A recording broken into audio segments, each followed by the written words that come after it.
Hail to you, Scion. How might we serve you?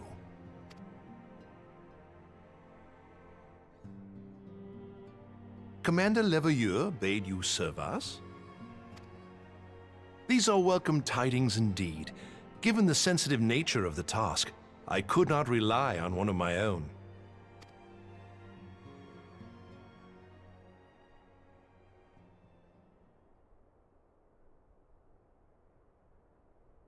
That which I'm about to tell you, I tell you in the strictest confidence.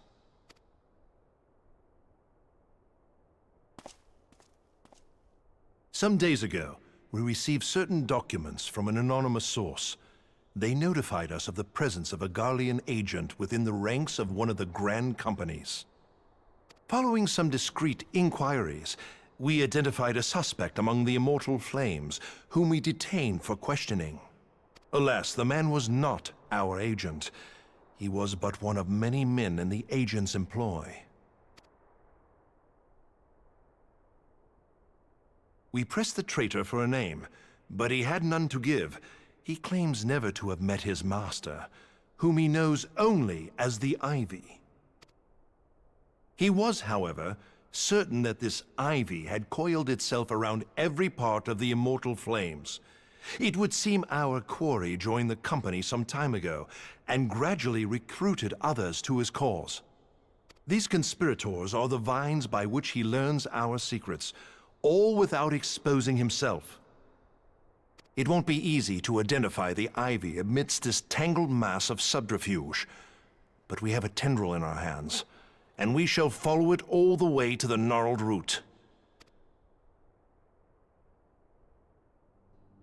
Now, much as I would prefer to proceed with due discretion, circumstances demand that this matter be settled post-haste. Garlemald's War of Succession nears its end, and it is feared that the Empire will soon resume its march on Eorzea.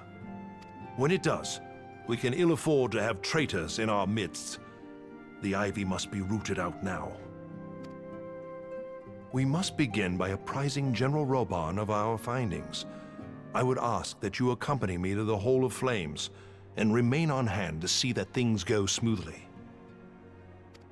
Assuming the Ivy's tendrils are as widespread as we believe, he will be aware that an investigation is underway, and if that is the case, he may well move against us. We must be prepared for anything, while taking care not to betray our purpose by seeming prepared. A simple enough task for a one-man army like you.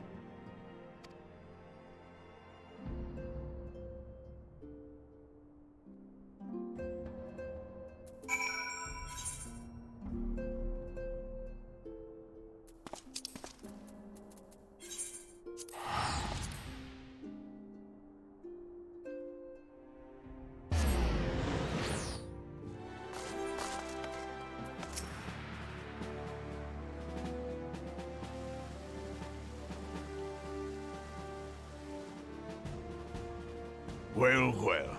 What brings you here, my friend?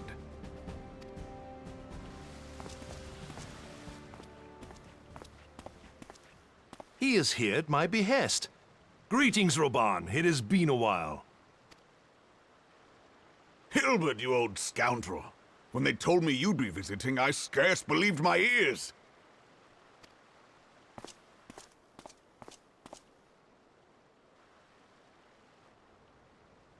But look at you! The honored captain of the Crystal Bloody Braves. Who'd have imagined, eh? Not many, but fewer still would have imagined your destiny lay in politics, old friend. Aye. We've both come far, have we not?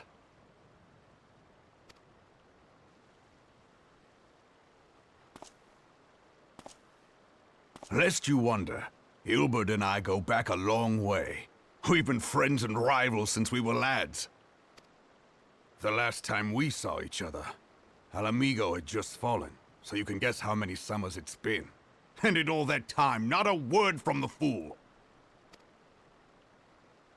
Ah, well, my dealings tended toward the modest and mundane, unlike some I could mention. As I hear it, no sooner did you reach Thanalan than the brass blades clapped you in irons and dragged you off to die on the blood sands. Being a stubborn sort, you won 1,000 matches and earned yourself a place in the people's hearts while you were about it. Then, with your mountain of prize money, you bought the Colosseum and secured a seat on the Syndicate. Those balls, brother! Rags to riches does not do it justice. You're a hero to the common man. Bah! Spare me. I'm no hero. If anyone is worthy of that title, it's our friend here. Next to him, I'm little more than a glorified butcher. But you, Ilbert, you sell yourself short. By all accounts, you are an adventurer of some standing. I like to think that I did my part for the greater good. But if you're no hero, then I'm no adventurer, not in this company. Anyway.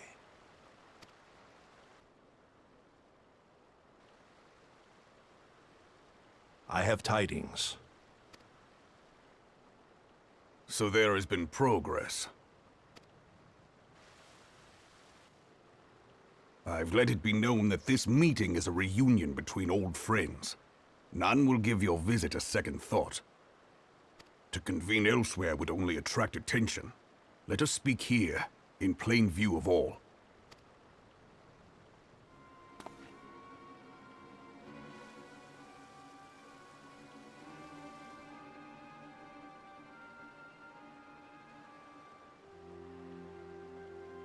So it is we who have been compromised. Teleji Adeleji's machinations have shaken Ul'dah to her foundations. In such uncertain times, a man's loyalty may be bought for a fistful of gil. But if this snake has truly been in our midst for as long as you say, we must needs consider a far graver possibility. Conspiracy. Could it be that the Monetarists have been in league with the Empire from the first? Very well. I will have my most trusted men investigate the matter. Continue your inquiries in the meantime. It does me well to see you again, old friend. When next we meet, let it be over a flagon of ale. I look forward to it. Let us reminisce of bygone days, and drink to the future of our homeland.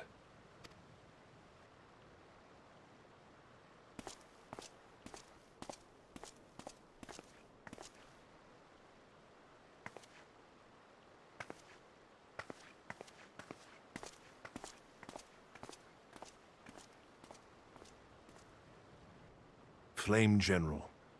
You wear the mantle well, old friend. I must work hard if I'm to keep up. Well, it would seem your services were not required after all. I dare say we have Roban's prudence to thank for that. Still, I was glad of your presence. My thanks, Scion.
Have faith, my friend. You need only state your case with confidence and clarity.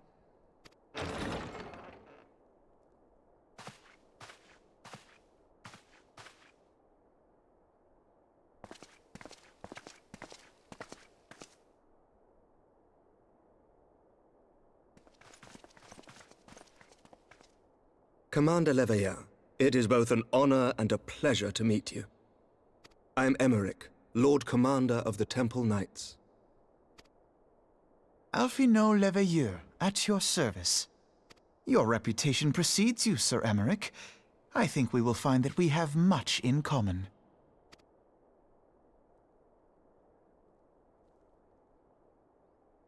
Speaking of reputations, yours towers over us all. Does it not? It does indeed, Lord Commander.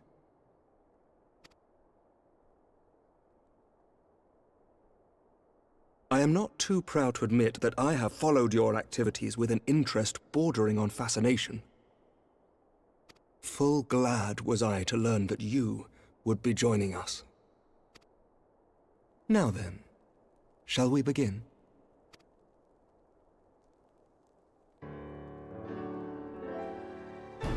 We know full well that the Garleans will return in force ere long. What is more, we have yet to achieve a lasting victory over the primal menace. The beast tribes continue to summon their gods, and each incarnation is stronger than the last. Ishgard is not immune to these threats. I must reiterate that it would behoove your nation to rejoin the Eorzean alliance. Once again, I must respectfully disagree. On what grounds? Despite their presence in Kurthus, the Ixal do not concern us. Their territorial claims pertain to Gridanian lands, and it is the people of Gridania whom they harry. Consequently, the Holy See judges this to be a Gridanian affair, and Ishgard does not intervene in the internal affairs of other nations. Even were that not the case, our forces are wholly committed to the Dravanian conflict. We have not the knights to spare. As for the Garleans, we are not ignorant of history. We have observed the rise and expansion of the Empire, and we agree that it is only a matter of time before they resume their campaign in Eorzea. Then surely it would be in our best interests to present a united front. Mayhap one day, but not yet. Gaius van Belsar is dead, and the legion of conscripts he left behind lacks the will to fight. We think it highly unlikely that they will emerge from behind the walls of their castra for some time. Forgive me, but if Ishgard's position has not changed, why did you agree to this meeting?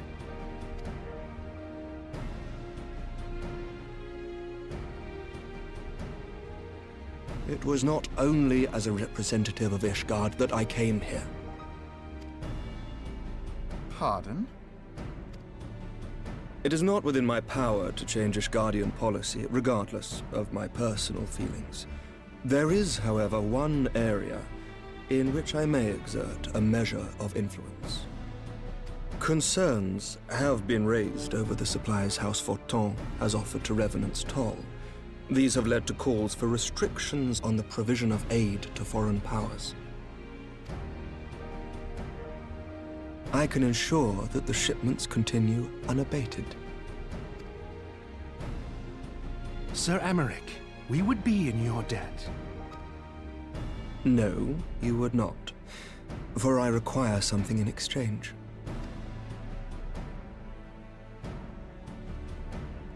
Of late, there has been a flurry of Dravanian activity, the purpose of which was not immediately clear. However, our astrologians have since observed alarming changes in the heavens.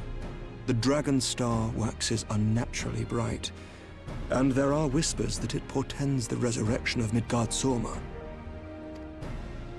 The fallen guardian of Silvertear Falls? That's absurd. Full many times have I gazed upon the dragon's corpse still wound around the Agrius, and wondered how different our world might be if it yet lived to plague the skies.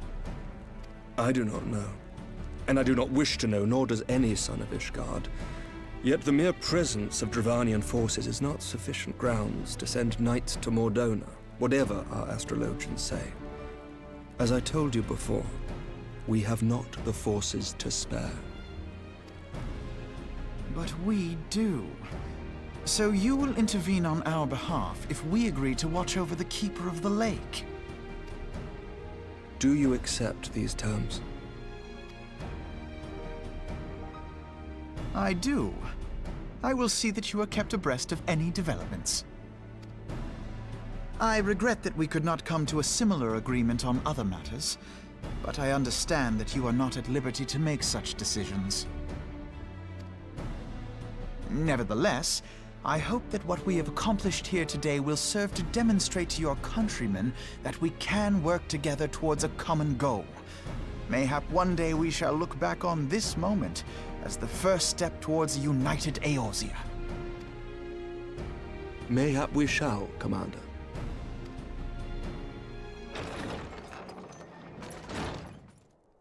What is the meaning of this? The caravan, my lord. It's been attacked. It was Iceheart, my lord. What? By the Fury! All our precautions were for naught?